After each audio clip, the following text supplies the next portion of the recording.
give me one shot here on a blue chip stock, believe me, Kevin, the only problem I'm gonna have is that you didn't buy more. Nobody knows if the stock is gonna go up, down, sideways, or in circles.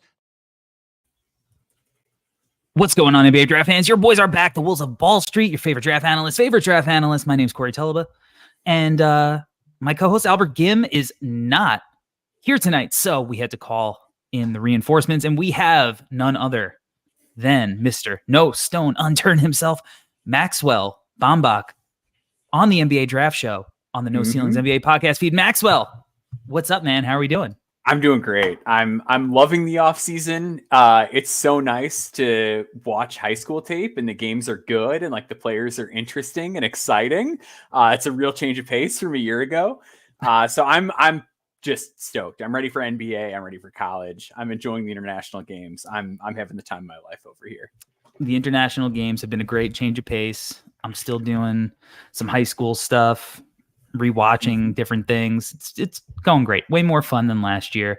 Shout out to everybody watching live on Twitter and YouTube. Anwar, not Anwan, says, let's talk about Malik Mack today. I don't know. We'll see. Good. We're Mack fans. We're going to find out. Today's episode is going to be a fun episode because, straying from the path a little bit of what we normally do on the NBA Draft Show, with breaking down like a few different prospects and really getting deep into the scouts, we're going to switch up the theme. And today, Maxwell and I are going to break down like our red flag, yellow flag, and green flag prospects. And I'm not sure if it's a play on words yet or not, because we have not told each other which prospects that we are going to bring to the table today. But basically, prospects that we are totally certain about, prospects that maybe we have some question marks about, and prospects that we just know are complete red flags. Maybe we like them anyway. Maybe we don't. I don't know. Maxwell, you're the guest. Let's start with our red flag guys and work our way up to the positivity. Okay. Who was the red flag prospect that you wanted to talk about? I was hoping to like easy win, butter you up a little bit before throwing this one at you, because I know that you are a fan of this player. And I know a lot of really smart people I talk to are a fan of this player. And I watched the tape and I have so many reservations. Let's talk about Kon Knueppel. Okay. Let's do it. He scares me because I get it. Like, he is an exceptional outside shooter. The percentages are bonkers in EYBL play and everything like that. Where I get leery is just like the other elements of basketball. The first like note I took was that I feel like at times he looks and moves like a Division III player. Like he's very stocky and he's burly and he's strong, and that's not a bad thing. But like he had really low stock numbers in EYBL play. I think he can move the ball, but I don't know how he gets downhill. Like, it was sort of power oriented in the games that I saw, and I'm just not certain how those strength advantages are going to scale up to the college and then the NBA level after that. So I'm a little wishy-washy on that front. And then defensively, like I just don't love how he moves his feet. And with the shot too, I wonder, is he a guy that like, how is he getting open? Like, is he a pick and pop guy? Like, is he fast enough to run off screens and get off ball separation? Like, I just wonder what it looks like. But then you hear Duke players talk about him. You hear everyone that's been at these practices talk about him, and they're like, oh, he doesn't miss. And it's like, well, maybe he just doesn't miss, and I'm overthinking the entire thing. And he's just going to hit every single shot from 3-point land, and that's it. But I just like wonder, like, who in the NBA does this look like? So that I can feel better about projecting him higher on my board instead of having him as a guy that's like around 60 because everyone's just telling me how good he is. And I see the tape and I see him drain 3 after 3, whether there's a hand in his face or not. Well, I think your concerns about maybe like who he represents are fair, specifically because like he's listed at 6'7" on Duke's website. But if he's more like 6'5" and he's more like a shooting guard, small forward than like a small forward, power forward, I think it does, change the conversation a little bit. Right. So it is hard. And I'm Mr. Comp. Like, I love comp. I think, when people in the draft space, like, and, disagreements are fine, but when they hate on comps, I'm just like, all right, but like, they're really valuable because it gives you a reference point for like how it might work in the NBA. It's, obviously if you're like, this is a carbon copy, you can get yourself into trouble. But if you're just like, hey, this guy shows flashes of this player and this player and this player, and this is why it works, it could be valuable. And, most of the NBA personnel I've spoken with, like, also value comps as well. Yeah. So like, it's not just like, random people on the internet who are high on it or not, or whatever. Hearing that you have him closer to 60 maybe than like, or like wondering if you should even have him there, contrasted by the fact that I have him in my top 10 currently. Why this rocks. This is why I wanted to ask you specifically about him. Cause like, I respect you a lot as a scout, especially with grassroots tape. Like, I feel like you're kind of my go-to guy with a lot of this stuff. And I just really struggle with Kon because the touch is clearly great. And like, there's no hesitancy. And like, even like, I don't know, like at times he's a little like Kyle Anderson-y, but he was also listed at like 6'5" a year ago. And like, if he's 6'5" and then like, he doesn't look super long to me, then I just have a hard time seeing how this style of operation can translate at the next level. Yeah. So for one, I think his like athletically, like not from a like bounce perspective. Sure. Cause I don't think he's like putting dudes on posters or anything by any stretch of the imagination. But I think Albert referred to him as like tractor strong or something like that. Like he looks like he's a Midwest guy who's just like big and burly. But I think he's actually more athletic than he'll get credit for, just because of the fact that he doesn't look like he should be athletic. And when we're talking about athleticism and we're not talking about balance, it's just like his agility, his start stop, his spatial awareness. Like there's just a fluidity to his movements that I think are really impressive. The shooting, I think it's hard to question that. Like he's just a dead-eye shooter, and shooting is incredibly valuable. And while I don't know if he's 6'7", I'm not sure if he's 6'5". If he's somewhere in that range, like that's valuable at that size. Is he going to fly off movement? Probably not. But like, I think he plays with the ball in his hands, and he's going to be able to run ball screens because I think he's a good playmaker. Like, and I think he's a guy who scores at multiple levels, and his ability to put the ball on the deck and then like take a couple of dribbles, pull up in the mid range, I think makes him really effective in kind of being able to then pick and choose his spots with where he's going to pass the ball to. But to me, the like stuff is really nice. I just want to say real quick, like I do think he can definitely score at that second level. Like in those clips we were just playing, like he has he's got great deceleration. And because of that like farm strength, like he is able to kind of push guys off him a little bit. It's like a lot of stuff that we liked about Bryce Sensabaugh too, where it's like he's just able to use these little tricks and that ability to come to a halt and sort of shrug guys off of him to get that extra space in the mid range. I'm just like, does this guy ever get to the rim at a higher level? And that's why I'm a little more. I think that's totally fair. I think for me, and even having him in the top 10, to me, I just look at him. He's the ultimate like glue guy piece who's going to fit in any lineup, like, and whether that's at Duke, where you look at all of the talent that they have and it's like, oh, we're probably going to have to keep this guy on the floor. He makes everyone's life easier there for sure. At the next level. Like, I think he's going to be like an all-star? Like, I don't know. We'll see what he looks like at Duke, right? Like we weren't talking about Reed Shepherd as a guy who maybe has like sneaky all-star potential at this point last year. And if he like goes to Duke and he leans out a little bit, because he is that tractor strength body or whatever, where it's like a little flabby or whatever. Let's get him in Duke's facilities, get him in his body right. Like if that happens and maybe he is a little burstier at the rim and maybe he is able to get all the way, and maybe the fact that, a defense might not be fully focused on him allows him to get more opportunities, at the rim more easily, as guys focus their attention to Duke's other guys. But I also saw him at the Jordan Brand Classic in person, and like, a ton of talent all over that court. Cooper Flagg, Dylan Harper, VJ Edgecombe, Trey Johnson, wherever. And it was just like, oh, who's just doing whatever he wants. like Kon. Like he's, yeah. and he's not dominating touches. And in an all-star game setting like that, it's kind of hard for those guys sometimes to like stand out, because those contests a lot of times are like, who's going to just try to have the most usage and just chuck shots up. But like Kon was playing within the flow of the offense and still managing to be like, oh, who's standing out right now? Like Kon is.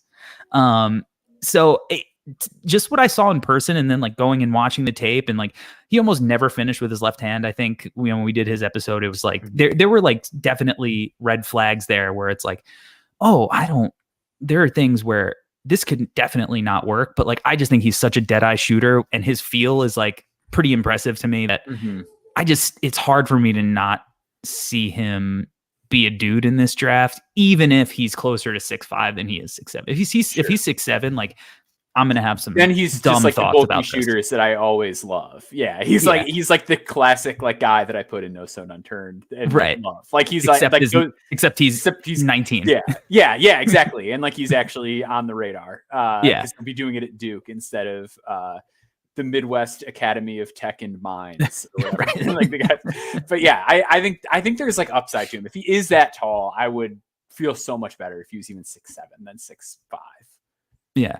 I wish that I got to see him. Like, I wish he was at like Hoop Summit where I was like behind the scenes in practices and and all like that. But just seeing him in person, it was just like, man, he just knows how to play basketball. Like, he's just not like at this point too, like a lot of the guys where it's like, oh, well, they're bursty and they're twitchy and they're athletic. And like, oh, look at this cool thing that they did in high school. And it's like, yeah, but does he know how to play basketball? Like, I don't have to question the, does he know how to play basketball part of Kon. I just I'm certain that he does. And also like he was getting buckets in the EYBL.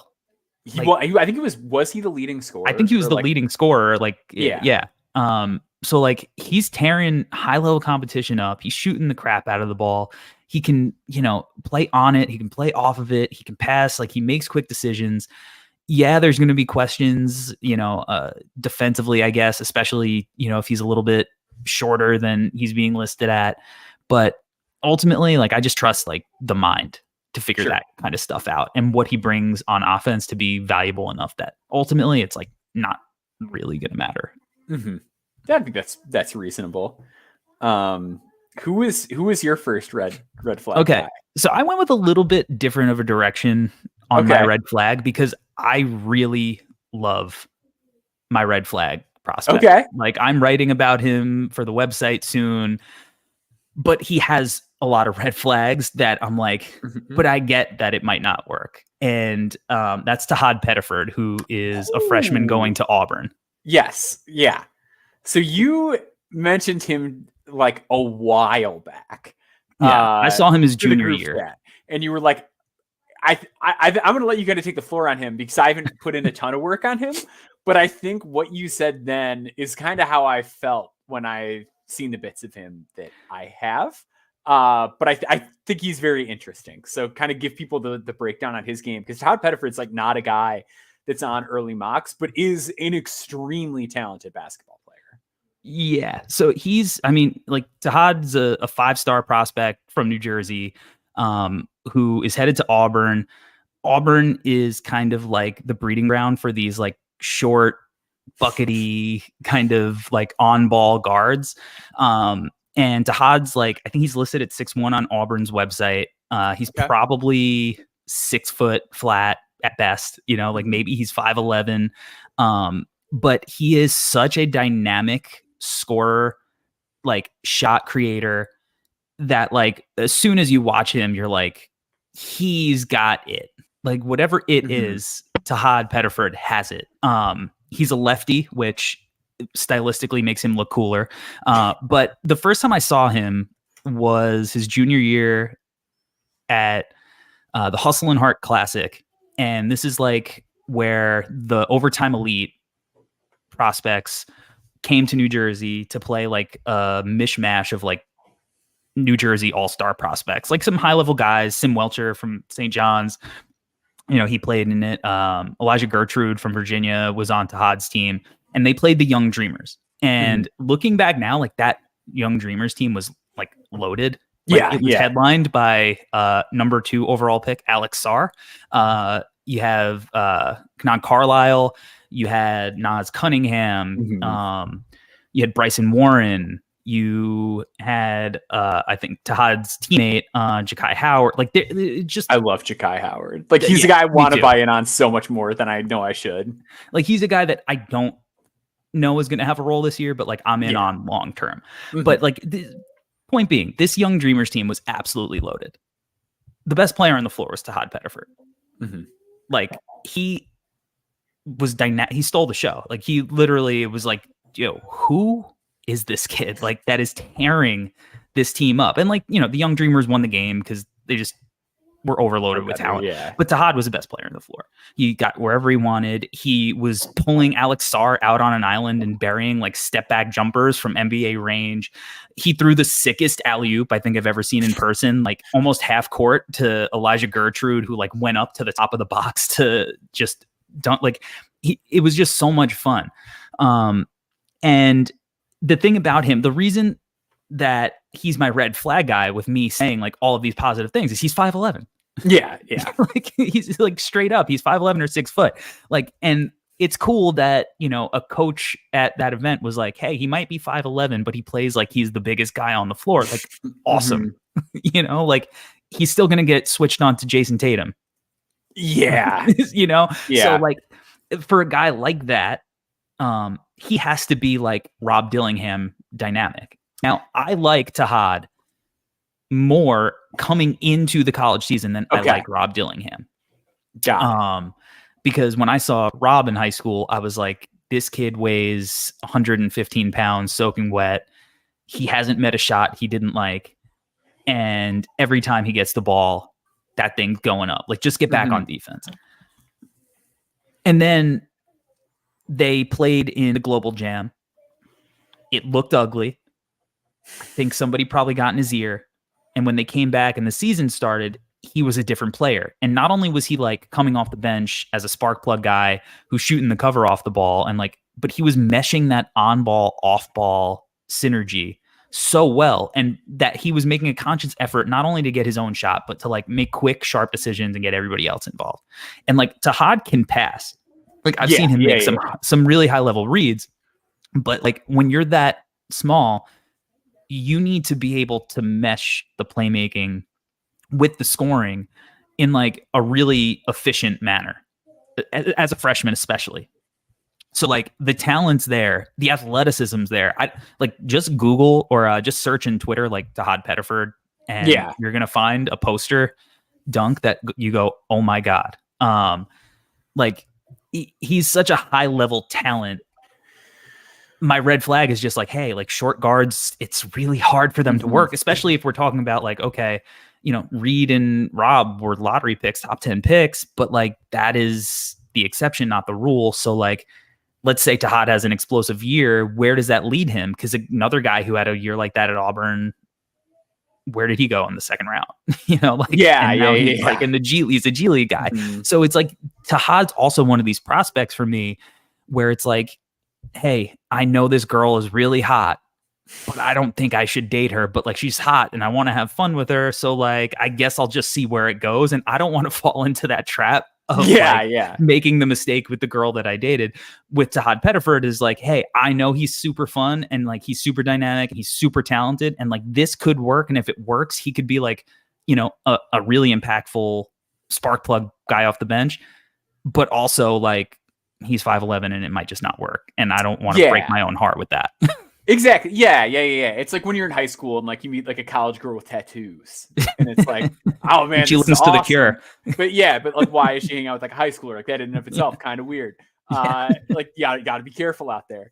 I like Todd. I think the one thing that you could really sell me on with him is that when I watch like smaller guards, the one thing I'm like demanding is you've got to be so sudden with the ball in your hands, and he is. Like I in my notes, like I'll describe guys as like glitchy movers, where it's just like, whoa, I didn't even see like how you got from the top of the key to the wing that quickly. Yeah. Like it was a blur, and he has that.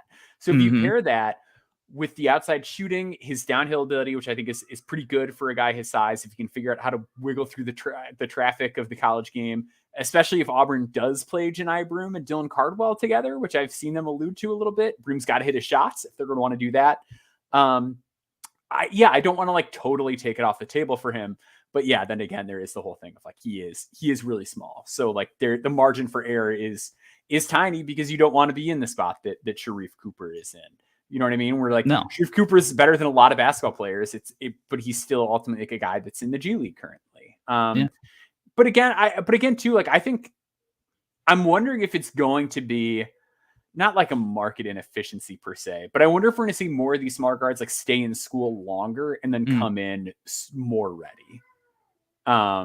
So maybe he does come in, maybe he has a great year, and maybe he stays a little bit longer with NIL and what the draft is kind of doing to the smaller players. And then he's in a position that a guy like Mark Sears is in, where, coming into a senior year, there's people being like, hey, I'd take him in the first round. And it might not be my opinion, but there are people that think that way. So yeah, I think he's got some real avenues to success based on just how he moves, his takeover ability, as long as he can figure out the distribution and things like that. And I think Auburn's had really selfless teams the last couple of years. And I wonder if that's going to lend itself to his game as well. The fact that like Broome is willing passer, and no, that's what I'm saying. And like Baker Mazzara, like I wonder if playing with so many good connective passers is going to make that transformation a little bit easier too, and like kind of slow the game down for him because it won't be on him to create everything for everybody else. No, I think that's a good point, and that's kind of what we saw with Dillingham last year. And like Dillingham for me is like, this is how it works. Like that, this is the blueprint for Tahaad on how it works. Cause like Tahaad's a guy, he plays above the rim. Like it's not like he's a good amount of dunks, in his high school seasons, he can shoot. Like, so where he differs from Sharif is like, there were all these question marks with Sharif and his shot. Like Tahaad can definitely shoot the rock, and he has real legit range. He can shoot it on the ball. He comes off movement. So like there are all these avenues. It's just easy to get burned with the smaller guys. And there's so many smaller guys in this draft already that I love. Like the point of the article that I'm writing, or it's going to be called like 3 small freshman guards that could make a big splash potentially. And like John Mobley Jr. is there at Ohio State, who I absolutely love. Like deathly shooter. And then Christian Anderson, who's another guy that I really like. Right. So like, and then you got like guards like Malik Mack that are returning, right? There are all these like dynamics, Mark Sears, like there are all these small dynamic guards. Realistically, there's only so much room for the small guards. Like, okay, 1 might make it, 2 might make it, but are 5 going to make it? Like, no, like it's just not what the math has said over the last 7 years or whatever. Well, it's a weird parallel to make too, but I think about like Kevon Looney relative to small guards, where it's like, think about how many things went wrong for Kevon Looney and like the type of player that he was in college relative to where he is now, with like injuries, like weight gain, like all these things. You break, hey, if this happens to Kevon Looney, like you're not going to like it. And then it's like Kevon Looney has still managed to find a way, just by being tall and having such good feel, to like carve out a incredible NBA career. Like, and like adapt his game. You just don't have those outs that a guy like Kevon Looney had to turn himself into a great NBA player, in spite of like several obstacles that got thrown in his way. Yeah, no, I think that's 100% true. Shout out to everybody watching live. Everybody participating in the chat. We got a big St. John's guy, Manny Seller in the chat. Says dark horse for a Final Four. I'm going to agree with you, man. I like St. John's really talented this year. They brought in a lot of good transfers, talented freshmen. I'm with you. Okay, Maxwell, let's talk about yellow flag prospects now. Who is your yellow flag prospect? So my yellow flag guy that I went with is a returner. It's Kwame KJ Evans. Okay. I like him a lot. I wrote about him last year. I feel like I was higher on him throughout the entirety of the last cycle, and I do still have him as a first round guy. The case here, I think, is pretty basic. Like, he's just a young, productive guy at 6'9". And like I mentioned with Kevon Looney, like those guys tend to work themselves out when they have like a requisite level of feel and skill. So with Kwame Evans, the first kind of starting point that I like is, even though he was on the skinnier side, I liked how he competed and how comfortable with physicality he was throughout the last year. Like, he was one of those guys where people would go at him, bigger players would try to isolate him and bully him inside. And he really was up for the fight.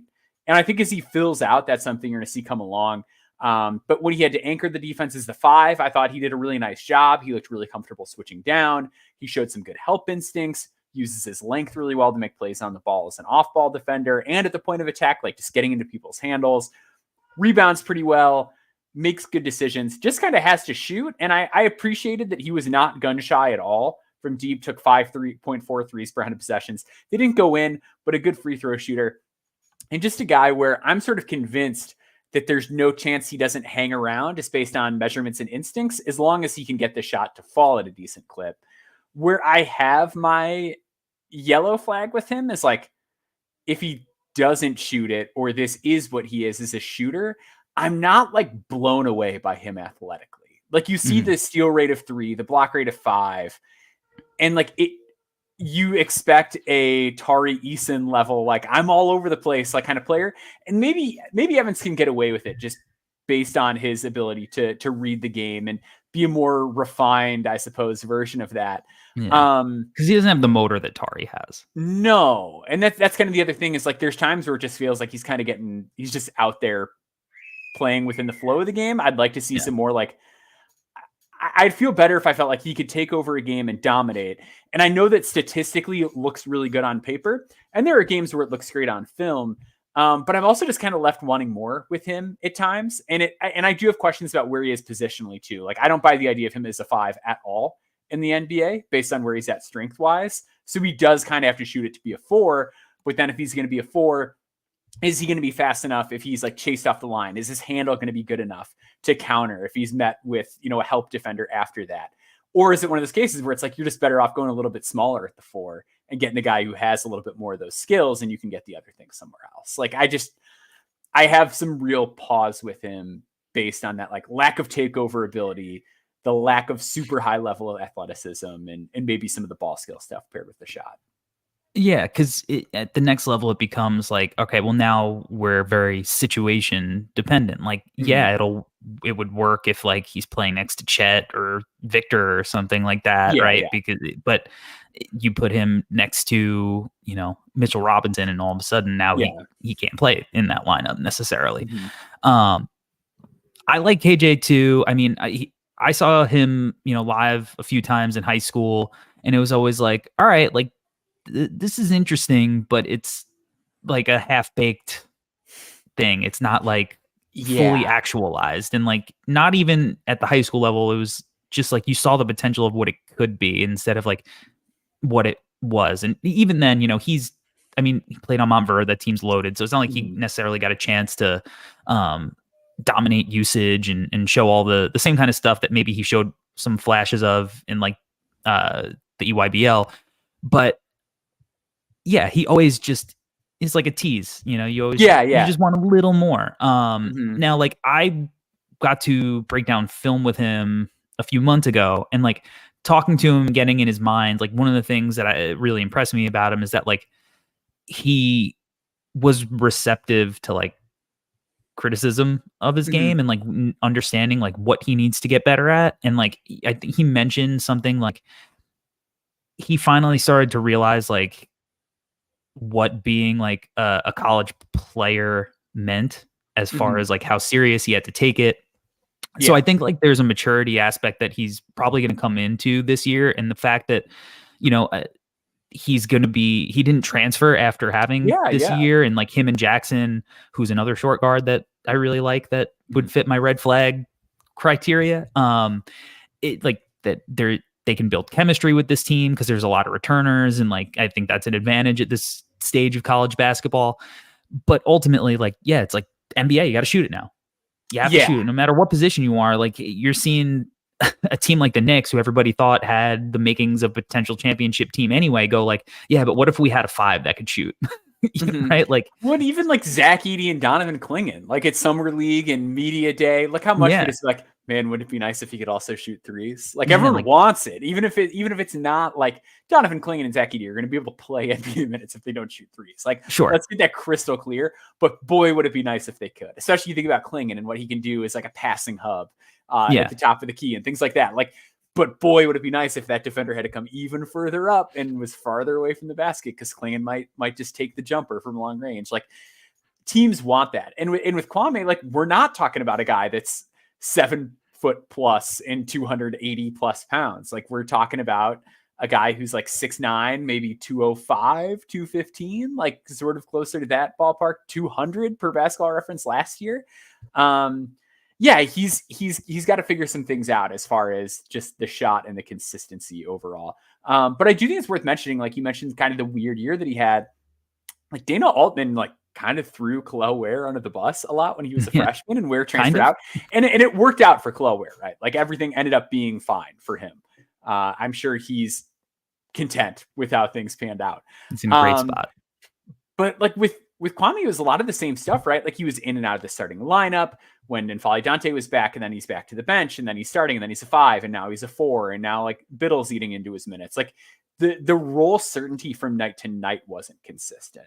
And I'm curious to see if just having a bit more stability and knowing, like, hey, N'Faly Dante tried, and they are not letting him have more eligibility. Like, you have a spot in the big man rotation now. I wonder how much that's going to do for him. And I think it does say something too that he came back as well, like after a year of kind of being pulled around a little bit. Yeah, and look, at the end of the day, he was very productive, like, you know, and but it's weird, you know, because like if you just looked at Khalil Ware's advanced stats, you'd be like, hell, he had a better season than everyone made it seem like, right? And like ultimately that kind of stuff transferred to Indiana and got him drafted, you know, in, 15, I think, to Miami, right? I like Kwame. He's one of the guys I'm more interested to see how his season goes and what kind of strides he really could make as a shooter, because he did shoot 80% from the free throw line too. So like, you know, there is some touch there. What I will say is he's another one of these Ben Simmons guys, because he shoots left-handed, but he told me he's actually a righty. Oh boy. You know, so it's like, and like I've coached kids like that before, and it's like it always just looks like a little bit unnatural. Yeah. You know, like it's just they repped it out so much that it's like they can do it, but like, what if they did shoot with their dominant hands, like from when they were little? I don't know. But he's clearly 80% from the free throw line. Like, that's anti Ben Simmons type percentages, right? 100%. Yeah. He also like dunked. Like, there were times where Kwame had the ball around the basket and he went up and he dunked the ball into the basket instead of passing out, which was cool. Yes, that is true. It's probably easier when you're not afraid to go to that line. For sure. Who do you have as your yellow flag guy? Xaivian Lee. Okay. Yeah. And I'm very high on Xavian, probably, you know, compared to where he will, you know, ultimately be like on mainstream boards, including probably our own on No Ceilings. I've got him fairly high too. Board. I don't know. Like, we'll see. I have him around 20 right now. Okay. But where my yellow flag with him is, because I think he's so fun. He's a guy that he's probably the guy that made me feel the most joy watching basketball that I've seen live in the last few years, where it was just like, it's kind of like how they talk about Steph Curry and like how Steph Curry plays. That's kind of how I felt when I saw Xavian play. It was just, there was an energy that was like, everybody on the court is enjoying this, I guess, except for Penn. Yeah. When I went to see them. Yeah. And when I saw him, he was playing a different game than everybody else, including his teammates. Like, it's not that everybody else on the court was playing sped up or whatever, but it was just like, he looked like he was playing in slow motion, you know, like, so there's so much to like about him. You know, I think he can really shoot it at least better than his numbers indicate. He rebounds the crap out of the ball. He's a really smart passer.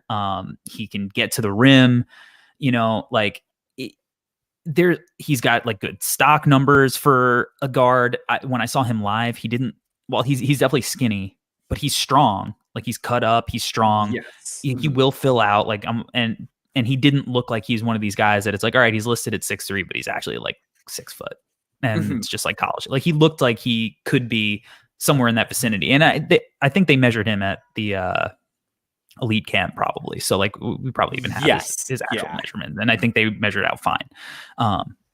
Although I'm sure his wingspan was like probably pretty close to even. I got that pulled up right now. So he was, he's like actually 6'3". He was 6'2" and 3/4 barefoot. I don't know if they have a wingspan here. That can't be right. Xaivian Lee, 6'4" and 1/4 wingspan. So like about what you'd expect. Not great, but whatever. Could be worse. For sure, yeah. 6'4", like for whatever reason, seems to be like the golden number for guards. Like if you're a smaller guard and you're over 6'4", like it's generally okay. And he's good at using like extension finishes, so it's not like he uses every inch of the length that he has. There really is, to me, so much to like. Part of my concerns are that one, like he tailed off towards the end of the year, as far as like his efficiency was. And then he plays in the Ivy League, which don't get me wrong, there are a lot of good players in the Ivy, right? Like, we've already talked about Malik Mack. Yale had a bunch of dudes and they made, a nice run. Tyler Perkins, who's now in Villanova, right? Like there's a bunch of dudes that could play it. Danny Wolf, right? Who's at Michigan Mannion. now. Yeah, there's a bunch. Chris Mannion. Yeah, right. There's a bunch of dudes who are in that league who can really hoop, but it's like, all right, but each team has like one. Yeah. Like, so, and I'd like to see him, what he's going to look like against consistently against this kind of competition that he's going to see every day at the next levels. If I saw that more often, then you could be like, all right, well, I feel confident that this is definitely going to translate. And I thought that he was good in the elite camp games. Like, like again, another setting where it's hard to like thrive, but I thought he looked perfectly comfortable in that setting. But it's weird. You take something from it, but you don't want to take too much from it. Like I said, I'm really high on him, but I'm going to understand if it like doesn't work nearly as well as I think it's going to work. And like, when I went to see Harvard versus Yale last year, and like there was an NBA executive there who was like, I think people really need to pump the brakes on Malik Mack and Xavian. And it's like, all right, I get it. Like, and at that point, it's like, all right, and Malik Mack transferred, Xavian stayed, like, he tested the waters. So is he going to be able to make a jump, right? Because like, obviously he wasn't really playing much his freshman year, exploded onto the scene as a sophomore. Is there another level for him to get to now? Because if there's another level, all of a sudden it's like, well, this is a kid who becomes really, really interesting. Like if he's shooting 39% from three and his playmaking takes just a little bit more of a leap. He continues to rebound like that. Like he gets to the rim. Maybe he dunks it more than one time. It is like, he's a shocking low dunk guy because he's got like real spring off one foot. Yeah. Like he can get up off one. It's part of the reason he blocks so many shots. He's slithery too. Yes. Like in the air. He's got good like mid-air body contortions. So like normally those kind of dunk numbers do concern you a little bit, but like the fact that he's such a good defensive rebounder and like he is like a good stocks guy, like I'm not super concerned about it, but I would like it if there was more dunks. Yeah. I'm with you. I do think I'm pretty optimistic about Xavian. Like I do think there's going to be some more to him. I think the key to it is going to be getting his pull-up three down. Like he shot a much worse percentage on pull-up threes than off the catch, which like the bright side of that is like he made 39% of his threes off the catch and he was taking some real deep ones. And like, you've got to be able to play off the ball in the NBA. Like the guards that hit a high percentage on pull-up threes and like can't shoot off the catch scare the crap out of me in today's league, because you're probably going to be off the ball more unless you're De'Aaron Fox. And even then you're still off the ball a lot. I thought his base looked pretty inconsistent on some of those pull-ups, and like he would do weird stuff with his legs. Like there's like a lot of leg flare, like sideways sometimes on those shots. Like it just seemed like mechanically he was a little bit more disjointed on those attempts than he was on the ones off the catch. So if he gets the pull up in order, like I really don't see what there is not to like outside of the fact that, again, it's like, oh, he's not the biggest guy in the world, but he rebounds.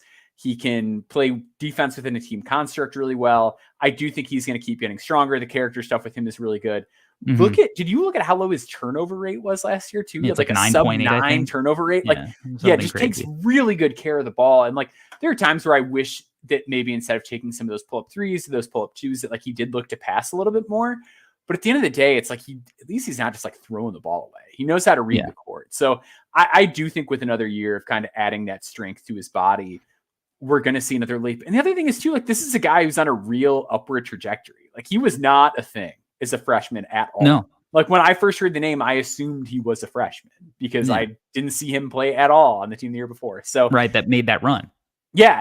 Like, he was barely a part of that team, 13.4 minutes a game. So I think that in and of itself is encouraging. That, like, look where he went from year 1 to year 2. And now we're going to see what he can do with the full off season under his belt. And a program that's done a really good job of developing players. Like, guys do get better year over year there. Yeah. And there's some good games on the schedule too. Like we talked about, I was just going to say, want to see those, like we get him against Loyola, we get him against St. Joe's, we get him against Rutgers. So it's like, those are really good matchups against either good mid-major teams or teams that have guard talent or teams that have a lot of rim protection. In Loyola's case, like, how is he going to handle when he gets inside and Miles Rubin's around the basket or, I think Des Green is his name, the guard at Loyola, who's like a 6'4" guard who's going to be their lead guard this year. Like, that's another thing he's going to have to deal with. It'll be interesting to see. Yeah. So look, he's got some good games on the docket. And I think like he's going to perform admirably there, especially because now it's like he's used to being the number one option, right? He's not going to be surprised if Rutgers all of a sudden is throwing like 2 guys to him on the ball. He's always been a smart decision maker. So I think he has a real chance to like fly up boards just because he is like so exciting. Yeah. And he's just good. He's good. But I do recognize that like he is at Princeton again. And like that is something that is going to be a concern for some people because the level of competition on a night to night basis is not going to be, what most of the top guys are facing. So for sure, but I love him. Again, do too. Have him in the 20-ish range and just cautiously optimistic with him. Okay. Let's spread some positivity here. Yeah, who's your green flag prospect? I made like my initial like run board the other day of like, I'm going to rank out 100 guys. And the one guy who I'm going to rocket up my board the next time around is Noa Essengue. Okay. I can't get enough. I fell hard for Bilal Coulibaly a few years ago. We're still waiting to see how that pans out offensively in the NBA. But hey, he made good decisions, shot decent percentages, grew. So I'm kind of liking where that's heading. Essengue is a joy to watch. He is so fun. So he is playing with in the German league and in the Euro Cup play. He is 6'8", 6'9", super long arms. I want to say, does he have a 7'3" wingspan or something in that vicinity? It would make sense to me. I mean, I believe he measured super long at one point. But yeah, he's everywhere. Like defensively, he takes up so much space was the first note that I took. Like he makes any passing lane when he's on the strong side of the floor, like just so much more difficult to hit. He's great on smaller guys. His anticipation to switch if he gets put in a ball screen action is like top of the line. I feel like with so many of these 6'8", 6'9" guys when they're younger, if there's a ball screen where they have to switch onto somebody or a DHO, like so often they're just like heavy on their feet and they're not ready for the action and they get burned. And he's ready to go. And even if he does end up behind a player, his recovery tools are outrageous. Covers ground like a maniac, like just all over the place. And he's really good at jumping passing lanes with that like north-south burst, even if he's like backpedaling and then all of a sudden needs to dart forward. He's great with that. Offensively, I have some more questions. Like I like his timing as a cutter. He draws a bajillion fouls. But is just sort of erratic on that side. Like he'll make a really nice pass one play, and then like the next play he feels sped up and out of control, and like he's dribbling into traffic and then like hoisting a mid-range shot that he should not be taking at this point. The lower body alignment on his jumper is super funky. There was one play where he took a 3 in the corner, and I'm like, ooh, that looked nice. And then it hit the top of the backboard. There's still a little bit too much of that for me to go too crazy with the Noa Essengue love. But I just see a guy who is so big measurement wise that is playing so hard and leaving his fingerprints all over the game. And I can't, like, guys that just are making so many plays in a variety of ways and being a nuisance on defense and just winning in those gray areas offensively, I'm always going to have a soft spot for when they're that young. And it's like, boy, if you can just like figure out how to make a corner 3, or if you can just figure out how to run like a little pick and pop, or even be like a short roll guy, because he's so fast when he goes downhill toward the basket. Like, my imagination just starts to run wild with guys like this, because there's just so many ways that they can bring functionality to a floor. Like on that drive right there, like so few strides to get from the top of the key to where he wants, and like okay enough ball handling that, like, yeah, if you're short rolling him, or if you've got him running delay and then he can turn the corner on a guy, like there's just going to be so many ways that he's able to get buckets inside, and he's going to be a huge problem defensively. I'm having the time of my life watching these home games. I love him. If this was like 5 years ago, this would be the guy that everyone's like, is this the next Giannis? Yeah, totally. 100%. Yeah. You know, like, and I think we're right. No, I'm kidding. Like, I think we're mostly past like that kind of hyperbole now with, a guy like Giannis, but like, that's like a guy who is that tall, who's got that length, and like has that weird, awkward combination of skills that it's like, he's got like some of the big stuff, some of the guard stuff. And you're like, all right, well, what does this look like in 5 years? And that's how you jump to that conclusion. Now, obviously, like, Giannis is a complete outlier, freak, had his life story, contributed so much to why he even, looked as skinny as he did to begin with, right? Like, tape isn't nearly as readily available at that time. Like, just so much that it's a silly concept. But like, that's what I feel like the conversation would be like 5 years ago. Yeah, Noah's super, super, super interesting. Like you said, sometimes the shot looks fluid. Like, his release is typically pretty good, like in his follow through, but his base is super narrow. Like, and there's just going to be a lot of inconsistencies. He's not as athletic from a vertical pop perspective than like you want, but he still has like more than good enough bounce, like, to properly like contribute. His stride length is insane. Like, he's super fluid through traffic. He can handle the ball, I think, like pretty well in open space. Like, I don't think he's got like wiggle or anything like that, like in tight spaces, but he can weave through traffic, like in transition in the open floor. Like, he's a gazelle in that way. And for me, I think I have questions just about similarly, like, is he going to be strong enough to be able to play the 5 ever in a small ball lineup? The 4 seems like his more natural position. Is he going to have the creativity and ball skills to play the 3, or is he like a guy that looks like he can play super versatile basketball, but is really just like strictly just a 4? Yeah, so let's like talk that out though, because if he is just a 4, like, isn't he then just like supercharged Trendon Watford? You know what I mean? Like, could be. Part of me wonders, it's like, even if he is like not a complete player in the way that I dream him up to be, like, I think there's just enough savvy and tools and motor that like that still turns into like a guy that you can play in NBA games. Yeah, I mean, and I'm pretty optimistic with him too. Like, I think that he's going to be the guy. Like, I think your take is probably going to be the popular one. Like, I think people are going to look at his physical tools. And I think it's going to be like, this is the guy who should be in the top 7 conversations. Like, imagine, like, look at the potential. Deal. Yeah. Like you mentioned Koulibaly. Like, I think that there is like a similar path for him to kind of make that kind of rise. Bilal was so much thicker though. Like, at the same time, like, Bilal had the great measurements and everything, but like Bilal was, I feel like, so much stronger. Yeah. I mean, than Noah was. I think that's true. Noah's probably taller, at the same time, right? Like, he's probably got that going for him. And it feels like Bilal was more like 2-3 swing and, like different archetypes kind of. But I just think, from a physical tool standpoint alone, like, there's not a lot of guys in this draft that like have what he has just naturally. And I love the fact that he gets to play with Sarif, who's like a really good playmaker, and like that kind of rim pressure that he'll constantly put on the rim is, going to get him a lot of easy buckets. Him being able to leak out in transition and, finish off those hit aheads, like guys who can get easy points just with their hustle, where it's like, I know he's going to get 6 points every game just by like finding easy spots on the floor, whether it's like an offensive putback or leaking out because he's faster than everybody, or just like sitting in a dunker spot and getting off his feet quickly and finishing at the rim. So like, that's great.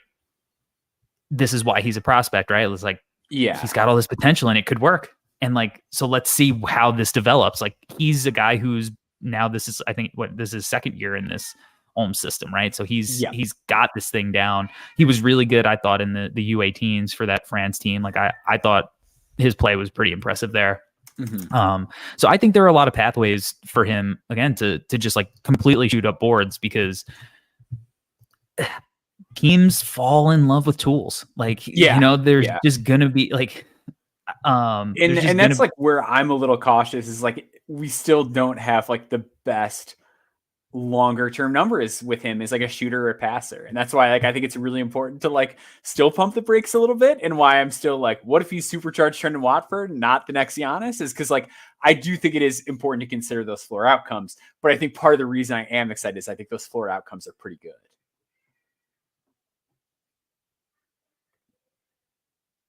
Oh, I think you muted yourself there. Sorry about that. Oh, I was like, this guy's going to be the topic of conversation after watching him in those U18. Like, it might not be now because he's not going to have the flashy on stuff that some of the other guys do, but it will be eventually, because the tools are going to be tantalizing for, people who are really into the draft space. And I can't fault kind of mindset at all. My green flag prospect, I'm going a little higher up the board. Sure. I'm going to go with Ace Bailey. Okay. I'm really excited to talk about Ace with you, because I feel like I'm higher. I felt like I was low on Ace, and now I feel like I'm high on Ace. Yeah. I've seen a lot of like zagging on Ace for the last couple of months, and I'm a little bit perplexed as to why. I think this kid is like ridiculously good, and you've seen him practice too. It's worth. I've seen him practice in multiple settings too. Okay, like I've seen him at Hoop Summit, and I've been to a Rutgers practice over the summer, and like I think what people maybe who haven't seen him, not just in like a practice setting, but just in general, who haven't seen him in person, he's gigantic. Yeah, he's really big. Like, he is super tall. Like, I think he's probably Rutgers' tallest player, which maybe says more about Rutgers than it does about Ace. But like, if he isn't, it's close. And like, for guys like him, and for people who aren't familiar with Ace, like, he is just like a 6'9", 6'10" scoring wing who can pull up from the logo and has like some of the most natural like scoring chops you're going to come across for a high school prospect. Like, as a shot creator, like, obviously he's being projected as like the number 2 or number 3 pick. So everyone knows he's good, but I think like with guys who come in and have this skill set where they are heavily reliant on like volume scoring, we tend to like sour on them by like January, where it's he's shooting 43% from the field, and he's only 34% from 3. So like, he's inefficient now, and it's like, all right, but he's 6'10". And like, he's taking these ridiculously tough shots, and like, that is just super valuable at the NBA level. Like, the teams are always going to value that, and it's not going to be theoretical necessarily. Like, we're going to see him do all these things. Maybe it's going to be flashes. Maybe it won't be as consistent on a night-to-night basis as we want, because he's 18. Like, he's also super young. But like, the flashes that he has are not just going to be like high level. Like, I think they're going to be elite level flashes. Yeah. And again, like, having seen him, first of all, like, seeing him in practice settings, behind the scenes, he's the most vocal guy on the floor. And like, he was vocal even at Rutgers practice, where he's 18 playing with a bunch of veterans. Like, He talks his ass off. He's got like a positive attitude. Like he seems like a great teammate, and he works hard. So like, for me, I just think that for the reason that I'm calling him a green flag guy, it's like when you watch his highs, there are just so few players at his age that can match what his highs are. Like, Sure. And if he was 6'7", it's like, all right, well now we're having a different conversation. But like, if he's a legit 6'10" already, even if he's 6'9", 6'9.5", it's like he might not even be done growing now. You know what I mean? Like this is just a guy who has tools that other people don't. And it's not like he's a perfect prospect. Like I think his handle is pretty loose at times. But even so, like he takes one dribble and he just shoots over you because he's so tall. And he rebounds. Like I think he can defend. Like I think his passing is kind of underrated. Like I think he's a good. The good passes are really good. I think he gets a little too much dip on his chip sometimes, and I think there are passes I wish he made that he doesn't make. But I think the passes he does make are really nice. He's got it in him. Yes, yeah, and I think that's the thing is like he's got everything in him. Because even if we're talking like, okay, so this guy, he's a wing and he's a scorer, and like maybe he forces his own shot too much and he's inefficient. I think what differentiates him from similar wing score disaster scenarios like your Jabari Parkers or your Shabazz Muhammad's is that one, he's actually his listed age, and two, I think he didn't have a knee injury. Yeah, no, he didn't have a knee injury. But he's so much more athletic than guys like that, and he plays so much harder than guys like that. Like he's genuinely got a motor on him, and I feel like there are so few guys that can score like that and are able to score like that and have that sort of leash offensively that still play like they give a shit at all. And like he does, he really cares. He really cares about the outcome of the game. He's getting after it. I love how he competes, and I just think I don't like completely different players stylistically. But to me, this feels like the classic, like if you dug up the Draft Express scouting reports on Anthony Edwards, you know what I mean? Where it's like, exactly. There's a lot of passes he doesn't make, but boy, are some of the ones he makes really nice. And like, wow, I wish he didn't settle for so many like long threes that are contested and whatever. It's like, I don't know. Like I'd so much just rather have the guy that I know can do the thing and hope to pare the thing down to its purest form and just eliminate some of the junk than bet on some guy where it's like, boy, I hope he figures this out. Like it's so much easier to bet on the guy that you know can do stuff. And I have no doubt in my mind that Ace can do a lot of stuff. He can compete. He's a good athlete, and he's 6'9". And at the end of the day, like if I lose on that bet, I can at least sleep at night. Or if I don't take that bet, like that's the thing that gets you fired, is if you don't take an Ace Bailey and then Ace Bailey ends up being what we think he could become. Yeah, and I think the thing that I've seen where it's like, oh, he can fall to the back end of the lottery, or like. I would put the chances of that at like 3%. He would have to be really bad. Like he would have really, to be. Really bad. He would have to have a devastating injury to where it's like, oh, we don't know if he can come back from it. I honestly think that's the only way that it could happen. Like Michael Porter Jr. had like questions about if he was going to be able to like play basketball with his back, and he went like 13, 14. Yeah, like that's as far as he fell.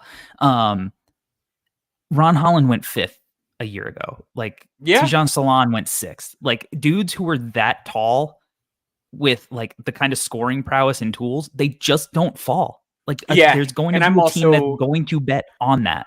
Yeah, and I as much as I love the top end talent of this class, I'm a little more dubious of guys like 6 through 15 than I think other people are. That it's like at a certain point that's such a tantalizing bet that unless he's like a turnover machine and like he changes who he is as a person and quits on his team and shoots like 20% from 3. Like it would take a lot to go wrong for someone to not swing on him. And he's also going to have like, because he's young for the class, he's going to have like a little bit of the GG Jackson thing on his side too.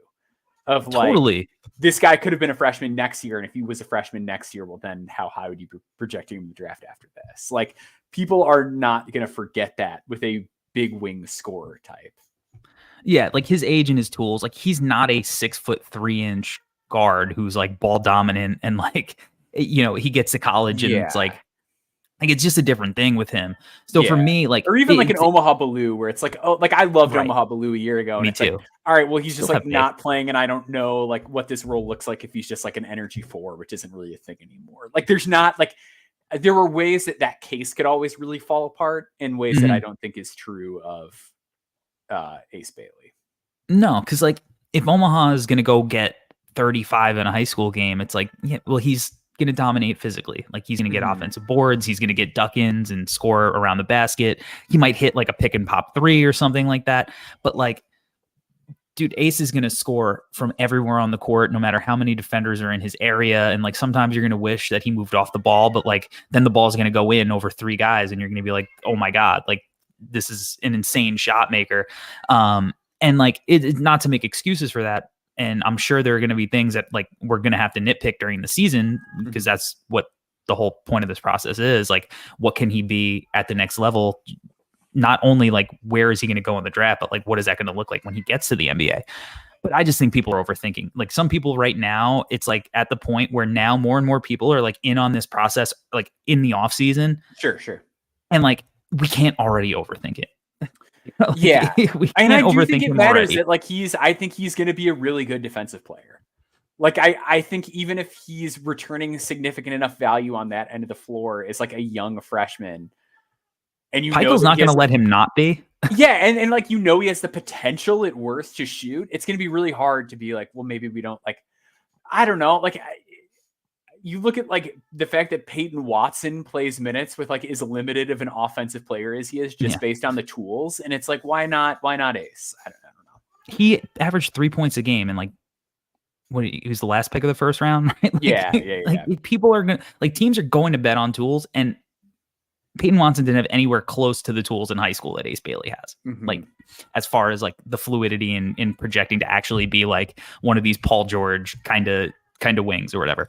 So the reason he's my green flag prospect is I just think there's too much that he has going for him to like kind of fail. Now, whether he becomes one of the top 10 players in the NBA, that's a different discussion, right? Sure. But like, when we're judging this draft, like, I'm sorry, like, he's not going to fall to 14 because Trey Johnson had a good season at Texas, like there's a million 6'5" shooting guards who can, kind of score or whatever. Like, so I'm in on Ace. Like, this is my public declaration that like, I don't think we should overreact to it before he even steps on to like a college floor. And everything that I've seen behind the scenes, like, I am fully a believer in like his work ethic, his ability to mesh with the team and bring positive energy and chemistry and buy into what is like a very intense coach to play for. And like, he committed to Rutgers before Dylan did.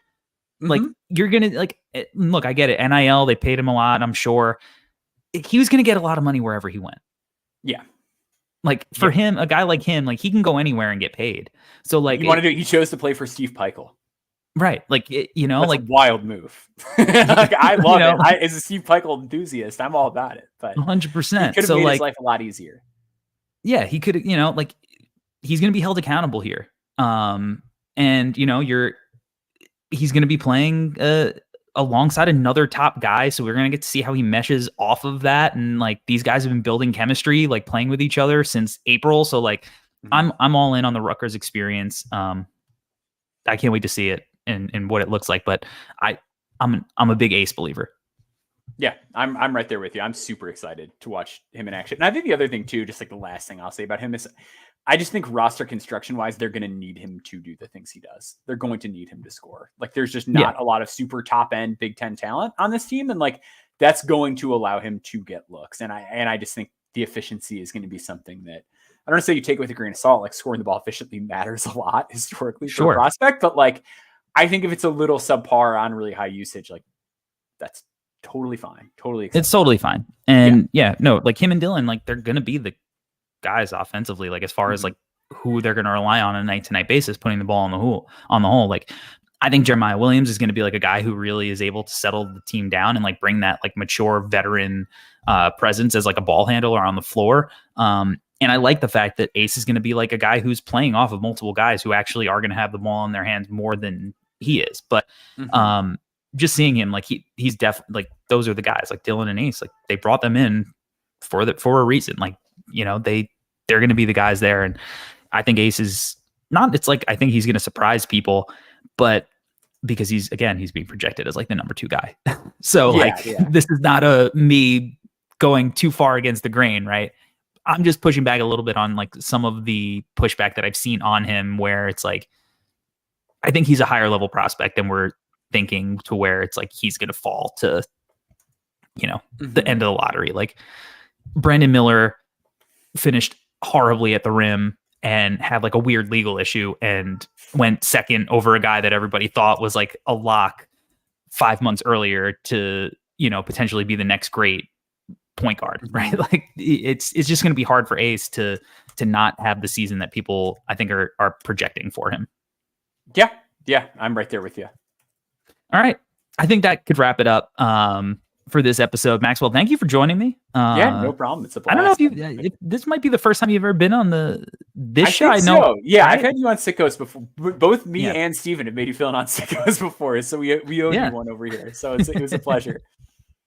What are you working on? I've got a massive article coming out. So I just wrapped up the 2024 No Stone Unturned series. Put together a piece. It should be up Monday.